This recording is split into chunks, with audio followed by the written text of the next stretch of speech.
I once heard an interview with a musician who said something very nice, I thought, I think on NPR, and they were talking about a song she'd written, and she said, you know, she said, the way it is with artists, at least my sense of it, is that we're all fishing in the same ocean, and every now and then you catch a really big fish.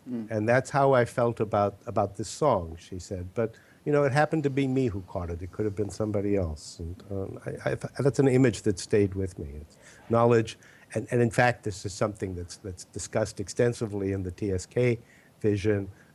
Knowledge is not what the knower knows. Knowledge is more widely accessible than that. Well, that's interesting because, you know, I was going to start asking you what TSK is, and we've wandered into an area which I guess pertains to TSK, which I find fascinating, which is like, you know, somebody like Beethoven, did he just completely devise his, you know, fabricate his symphonies out of his own human intelligence, or was he kind of cognizing some kind of deep impulses that, you know, managed to get channeled or filtered through his nervous system and became the wonderful things he created?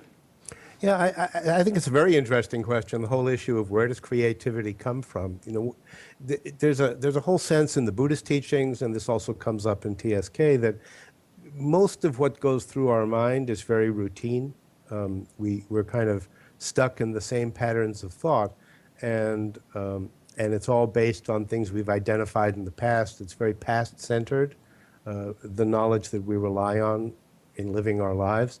And yet, the possibility of creativity and of something new arising or emerging is always there. And so then the question is, where does that come from?